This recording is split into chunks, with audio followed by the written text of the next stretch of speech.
साहब के पास चलूंगा और समझने की कोशिश करूंगा कि आखिर वहां का मिजाज क्या चल रहा है।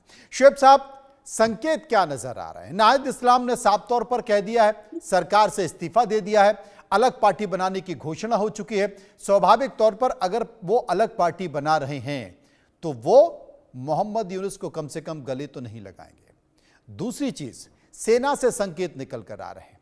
संकेत यही निकल कर आ रहे हैं, वो आगाह कर रहे हैं कि आपको बता दिया जाए कि देश की कानून व्यवस्था सेना के हाथ में है तब तक जब तक कि कोई भी लोकतंत्र की चुनी हुई सरकार ना आ जाए। अब सेना के हाथ में अगर आपकी कानून व्यवस्था है तो इसे आप किस तरीके से समझे, जबकि इंटरनल सुरक्षा पुलिस का काम होता है और सीमाओं की बाहरी सुरक्षा वो सेनाओं का काम होता है। लेकिन यहां पर स्थिति परिस्थिति जो भी हो, वो वकार साहब ने संकेत दे दिए। वो वकार साहब वो कौन है? वो समझ रहे ना आप, शेख हसीना के बहुत करीबी रिश्तेदार। तीसरा संकेत जो निकल कर आ रहा है कि आने वाले समय में यूएन के महासचिव भी बांग्लादेश की यात्रा पर आ रहे हैं। ये कई सारे संकेत हैं। क्या माना जाए कि आने वाले समय में बांग्लादेश एक बड़ा और अच्छा संकेत देगा, वो पाकिस्तान को भी दिखाई देगा और दुनिया को भी? बहुत बहुत धन्यवाद मनोज भाई। पहले आपसे 5 मिनट तो मांगूंगा मैं पूरा एक्सप्लेन करने के लिए। जी देखिए, वकारुज्जमान साहब की अगर कोई ख्वाहिश थी पावर टेक ओवर करने की तो 5 अगस्त वो कर सकते। उन्होंने वो नहीं किया क्योंकि उन्होंने समझा कि यूनुस की तरह एक quote and unquote famous person उसको अगर पावर में बैठाए तो बांग्लादेश की बहुत ही प्रसार होगा, विकास होगा, फॉरेन इन्वेस्टमेंट आएगा वगैरह। मगर यूनुस जो है ये हसीना शेख हसीना की तख्ता पलट और ये जिहादी तख्ता पलट जो है, इसके पीछे यूनुस ने सालों तक काम किया। मैं अभी इंडिया न्यूज के सारे दर्शकों को और हमारे सम्मानित पैनलिस्ट को कह रहा हूँ कि यूनुस के एक पारिवारिक कंपनी है ग्रामीण शक्ति। ये ग्रामीण शक्ति हर साल 4 से 6 मिलियन डॉलर ले रहे थे सिर्फ यूएसए से। तो यूनुस एक बहुत ही भयंकर एक चरित्र है और यूनुस के पास एक ही चीज है, वो कमिटेड है बांग्लादेश को पाकिस्तान के पार्ट बनाना या सेकंड पाकिस्तान बनाना और भारत के खिलाफ बांग्लादेश की इस्तेमाल करना। ये यूनुस के कंप्लीट एजेंडा है। अभी बांग्लादेश में क्या हो गया पिछले 7-8 महीने में?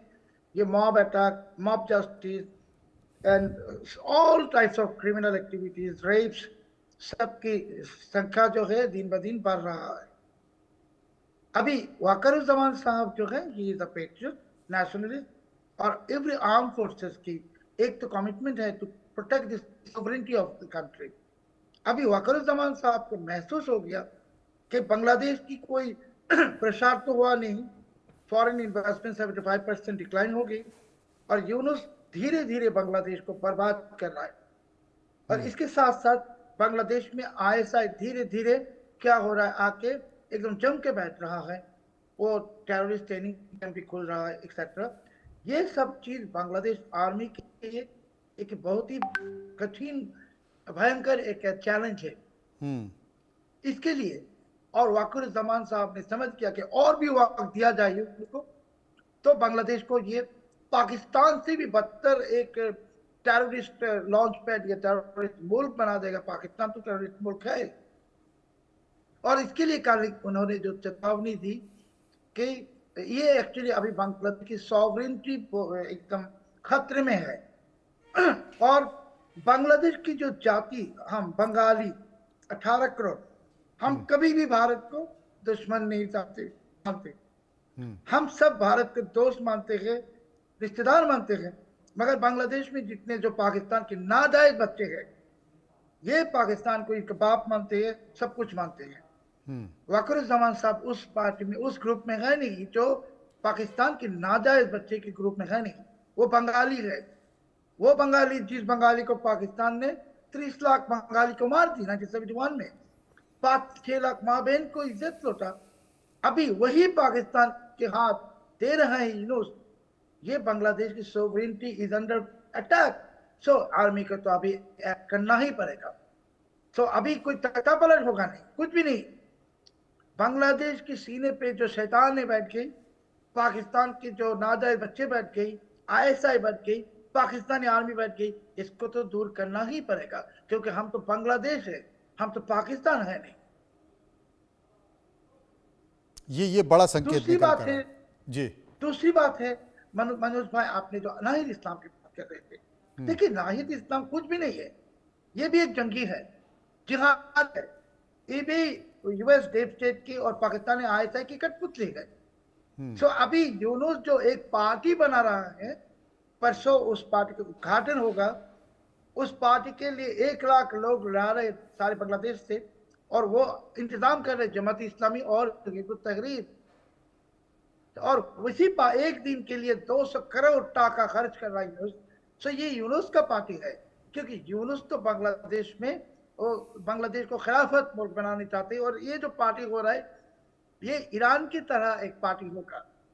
और उनके और एक मकसद है, बांग्लादेश आर्मी के पैरेलल में एक इस्लामिक मिलिटिया, जिसके नाम उन्होंने दिया इस्लामिक रिवोल्यूशनरी आर्मी, ये भी इसका तैयार कर रहा है पाकिस्तानी आर्मी ऑफिसर से 20 ढाका में रिक्रूटमेंट प्रोसेस के लिए।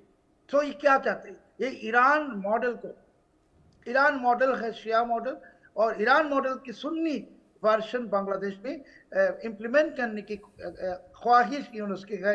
और वो ख्वाहिश तो कोई पैट्रियोटिक आर्मी ऑफिसर, आप जनरल के बात छोड़िए, एनी सोल्जर, ये तो ये इसको अलाउ नहीं करेगा। वही हो रहा है अभी बांग्लादेश में, वही हो रहा है। जेके बंसल साहब मौजूद हैं क्योंकि सेना से जुड़े रहे हैं, तो सेना प्रमुख वकार उज्जमान ने क्या कुछ कहा है उन्हीं से समझते हैं और इसके मायने क्या है। बंसल साहब, वकार उज्जमान ने साफ तौर पर कहा है कि देश की कानून व्यवस्था को सबसे ज्यादा अगर खतरा है तो वो है हम आपस में लड़ रहे हैं। साथ ही वो कहते हैं कि हमको अपने मतभेद बुलाने होंगे वरना हमारी एकता, अखंडता और संप्रभुता खतरे में पड़ जाएगी। साथ ही उन्होंने चेतावनी भी दी है। चेतावनी इस बात को लेकर दी है कि कानून व्यवस्था की जिम्मेदारी अब सेना के हाथ में है और मैं आपको साफ तौर पर चेतावनी दे दी है। उन्होंने चेता दी और कहा है कि यह मत कहना कि पहले नहीं बताया था। इसके मायने क्या हैं, समझाने की कोशिश कीजिए। देखिए, मायने अगर उनका जो देखा जाए अभी तक का ट्रैक रिकॉर्ड है और जो उनकी जो स्टेटमेंट है, तो उनके मायने ये हैं, उन्होंने 3 मेन बात कही है कि तो आपस में आप लड़ रहे हैं, एक दूसरे के ऊपर कीचड़ उछाल रहे हैं, विलीफाई कर रहे हैं, आप सेना और पुलिस को जो है बदनाम कर रहे हैं, क्रिटिसाइज कर रहे हैं, तो ये ठीक नहीं है। पुलिस को भी उन्होंने वरीयता दी है, कहा है पुलिस और आर्मी की वजह से ही ये रुका हुआ है और मेरा कोई एम्बिशन नहीं है। 6-7 महीने में मैंने सब कुछ देख लिया, मैं चाहता हूं कि जल्दी से जल्दी यहाँ पे चुनाव। नंबर 2, उन्होंने चुनाव की बात कही है और उन्होंने लॉ एंड ऑर्डर की बात कही है और आपस में झगड़ने लगड़ने, उन्होंने जनता को भी संकेत दिया है, उन्होंने भी कहा है जनता को कि भाई आप शांति से रहिए। उनका मुझे जो इसमें लगता है कारण कुछ भी हो, लेकिन उनका कोई ऐसा एम्बिशन नहीं है कि वो टेक ओवर करें। उसका एक कारण ये भी हो सकता है कि जो वहां पर उनके अगेंस्ट में भी एक जो कट्टरवादी टाइप के विचार के जनरल हैं, वहाँ लेफ्टिनेंट जनरल वजूर रहमान जो हैं, मोहम्मद वजूर रहमान, फजलुर रहमान, तो इस वजह से जब उनके विरोध में भी हैं, एक टाइम तो ये ऐसा था कि उनके अगेंस्ट में भी इस तरह की साजिश रची जाती।